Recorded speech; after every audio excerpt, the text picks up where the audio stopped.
नमस्कार मित्रांनो, कशा आहात? All well? Okay. Bill of एक्सचेंजचं झालेलं आहे आपलं. फायनल अकाउंट पण झालेलं आहे. प्रॅक्टिस प्रॉब्लेम हळूहळू तुम्हाला येत राहतील, त्याप्रमाणेच करा, काही घाई नको. आज आपण नवीन टॉपिक चालू करणार आहोत, ज्याचं नाव आहे accounts of not for profit concern. Okay, काय नाव आहे? Accounts of not for profit concern. Okay, तुम्ही म्हणाल की अरे नॉट फॉर प्रॉफिट आहे, मग तरी सुद्धा अकाउंट काय बघायचं त्यांचं? बघा, प्रॉफिट नाही, ओके, पण पैशाचा व्यवहार तर आलेला आहे. ओके, कारण सध्याच्या जगात मीडियम ऑफ एक्सचेंज काय आहे? बार्टर आहे का? नाही आहे, तर मनी आहे. मग जिथे पैसा येणार तिथे आपली गरज आहेच, बरोबर की नाही? त्यामुळे मग प्रॉफिट कमवा किंवा नका कमवू, पण त्याचं अकाउंटिंग करणं, त्या पैशांचं, हे खूप गरजेचं आहे. ओके, त्यामुळे आता तुम्ही मागच्या वर्षी बघितलं सोल ट्रेडिंग, तिथे तुम्ही प्रॉफिट बघितलं, लॉस बघितला, नंतर आले तुम्ही ह्या वर्षी पार्टनरशिप बघितलं, तिथे तुम्ही प्रॉफिट किंवा लॉस बघितला. आता नॉट फॉर प्रॉफिट कन्सर्न मध्ये प्रॉफिट किंवा लॉस नाही म्हणणार, पैशाचा व्यवहार तर आहे. मग इथे प्रॉफिटला काय म्हणणार आपण? सरप्लस, गोंडस नाव आहे. ओके, आणि लॉसला काय म्हणणार आपण? डेफिसिट. ओके, करेक्ट, गोंडस नावं दिलेली आहे. ओके, ओव्हरऑल शेवटी काय आहे? सगळं एकच. आता तुम्ही म्हणणार की नॉट फॉर प्रॉफिट कन्सर्न कोणत्या कोणत्या? तर बघा, नॉट फॉर प्रॉफिट कन्सर्न म्हणजे सगळ्यात तुमची जवळची, ओके, जे हाऊसिंग सोसायटीमध्ये राहत आहेत, जे कोणी माझ्यासारखे भाड्याच्या घरात वगैरे राहत असतील त्यांना ती संकल्पना नाही समजणार, पण जे कोणी हाऊसिंग सोसायटीत बऱ्यापैकी राहत आहेत, हाऊसिंग सोसायटीचं अकाउंट हे नॉट फॉर प्रॉफिट कन्सर्न ह्याद्वारे मेंटेन केलं जातं.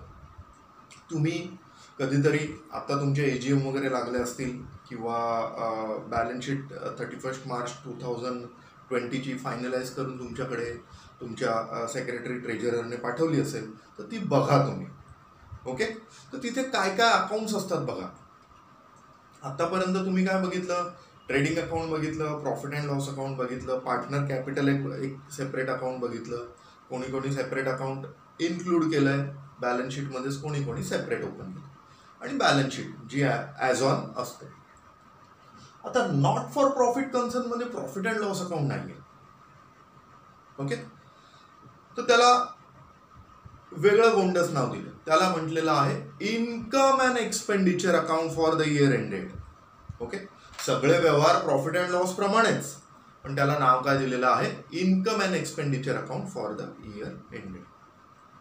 आणि दुसरी बॅलन्स शीट. ओके, आतापर्यंत आपण प्रॉफिट मेकिंग कन्सर्नचं फायनलायझेशन करत होतो, तेव्हा तुम्हाला ट्रायल बॅलन्स दिलेला होता. नॉट फॉर प्रॉफिट कन्सर्न मध्ये ट्रायल बॅलन्स नाही देणार. नॉट फॉर प्रॉफिट कन्सर्न मध्ये तुम्हाला सिंपल रिसीट आणि पेमेंट अकाउंट देणार. It's just like your cash book.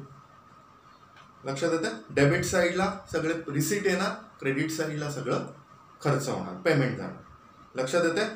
Okay, receipt and payment account, त्याच्यावरून तुम्हाला finalisation of not for profit concern करायचं. म्हणजे रिसीट अँड पेमेंट अकाउंट दिलेलं असेल, मागच्या वर्षीची कधीची बॅलन्स शीट दिलेली असेल, त्यावरून ह्या वर्षी तुम्हाला इन्कम अँड एक्सपेंडिचर अकाउंट बनवायचं. इन्कम अँड एक्सपेंडिचर अकाउंट बनवल्यानंतर तुम्हाला काय कळणार आहे? प्रॉफिट किंवा सरप्लस झाला, किंवा लॉस किंवा डेफिसिट झालं. आणि बॅलन्स शीट तर नेहमीप्रमाणे तुमच्या लक्षात आहे, टॅली करायची असते. Balance sheet is a financial statement of every concern. मग प्रॉफिट मेकिंग असू दे किंवा नॉट प्रॉफिट मेकिंग असू दे, बॅलन्स शीट म्हणजे फायनान्शियल स्टेटमेंट असणार. ओके, क्लिअर झालं? नॉट फॉर प्रॉफिट कन्सर्न काही प्रॉफिट कमवण्यासाठी नाही स्थापन होत. बेसिकली ह्या सगळ्या पुस्तकातल्या गोष्टी आहेत. Not for profit concern, for example मी आता सोसायटीचं दिलं, ठीक आहे, पण सगळ्यात दुसरं तुमचं आवडतं उदाहरण म्हणजे तुमचं कॉलेज. जर तुम्ही म्हणाल सर कॉलेज एवढी फी घेते, सध्या घरी बसलोय तरी सुद्धा लॉकडाऊन असताना सुद्धा आमची काय फी काय माफ होत नाहीये, असं तसं हे ते. त्यामुळे ह्या सगळ्या पुस्तकातल्या गोष्टी आहेत की profit not for profit concern आहेत. बेसिकली सगळ्यांनाच प्रॉफिट होतं, फक्त त्याला गोंडस नाव काय देतो आपण, सरप्लस. ओके, पैसा आला तिथे प्रॉफिट किंवा सरप्लस या गोष्टी आल्याच पाहिजे. आणि जर ते होत नसेल तर अशी संस्था आपण चालूच शकत नाही. ओके, जर आपलं उत्पन्न जास्त आणि खर्च कमी आहे, जर उरलेलं असतं त्याला आपण काय म्हणतो, प्रॉफिट म्हणतो किंवा सरप्लस म्हणतो. जर ते होतच नाहीये तर अशी संस्था आपण चालू शकतो का, नाही चालू शकत. ओके, अजून पण नॉट फॉर प्रॉफिट कन्सर्नच्या काही संस्था आहेत. For example Dombivli Gymkhana, sports club म्हणता येईल, हॉस्पिटल्स, चॅरिटेबल हॉस्पिटल्स आहेत. तर तुम्हाला पण माहिती आहे की हॉस्पिटल किती नॉट फॉर प्रॉफिट कन्सर्न आहेत आणि प्रॉफिट कन्सर्न आहेत, बरोबर आहे. ठीक आहे, कॉलेजेस आहेत, युनिव्हर्सिटीज आहेत, ट्रेड युनियन्स आहेत, chamber of commerce, professional institution like institute of chartered accounts of India, religious organisations, Ganesh मंदिर संस्था प्रॉफिट कमवतं का, नाही. ओके, मस्जिद, चर्चेस आहेत, सोशल वेलफेअर असोसिएशन आहेत, म्हणजे रोटरी क्लब वगैरे.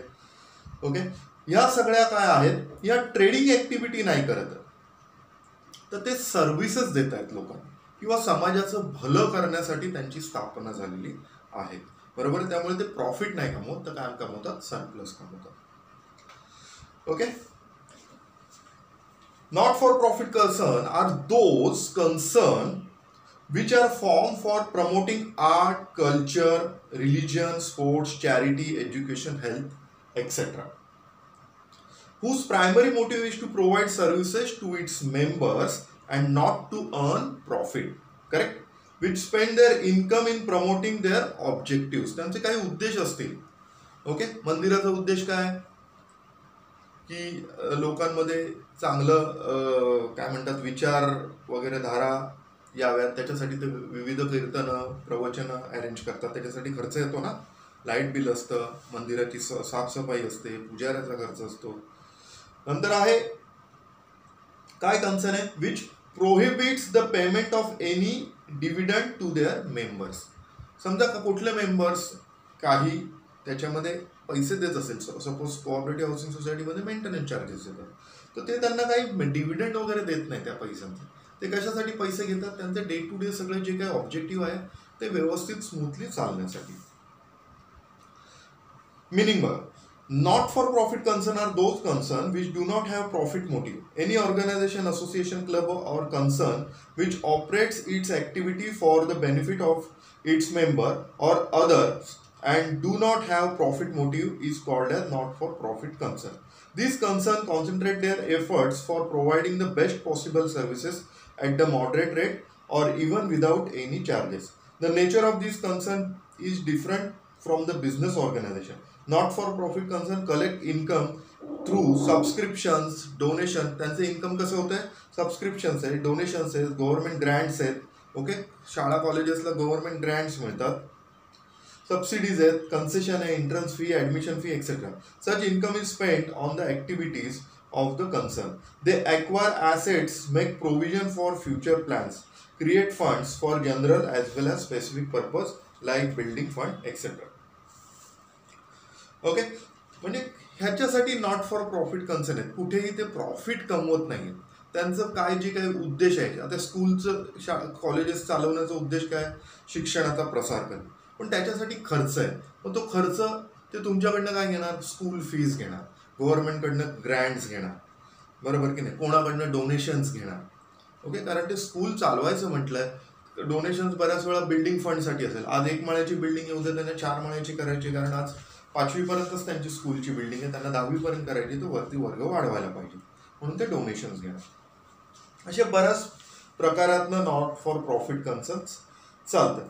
नंतर त्याचे फ्युचर्स काय आहेत, ऑब्जेक्टिव्ह आहे. Not for profit concern are form for promoting art, culture, education, religion, sports, charity, health, etcetera.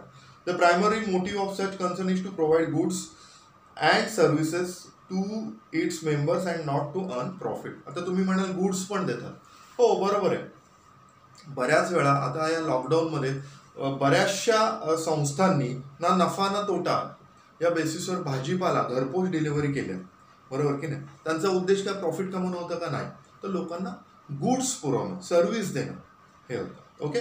Dividend, हे काय डिव्हिडंड देत नाही. Membership, the person who are interested in activity of the concern become the member of such concern. हा, ह्या संस्थेशी त्याला आवडत असेल, बरीचशी लोक त्यांना आवडतं की ही संस्था, अरे झाडं लावण्यासाठी ही मदत करते, आय एम ऑल्सो इंटरेस्टेड, पण त्या संस्थेचा मेंबर होण्यासाठी त्याला काहीतरी मेंबरशिप दे.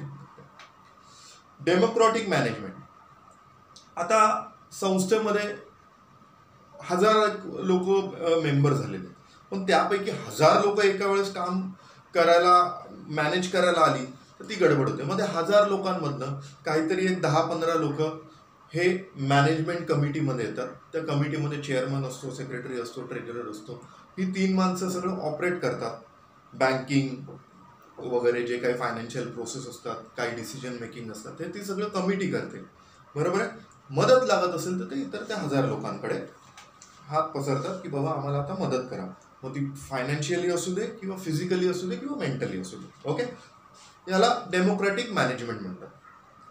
पुढे account to be prepare not for profit concern, हे आपल्या रिलेटेड आहे. Okay. Prepare income and expenditure account to find out surplus or deficit. Okay, income and expenditure, profit and loss account नाही म्हणणार, याला काय म्हणणार आपण, income and expenditure account. Capital fund. Capital fund is created by such concern. It is made up of entrance fees, surplus, legacies and donation specially received for capital.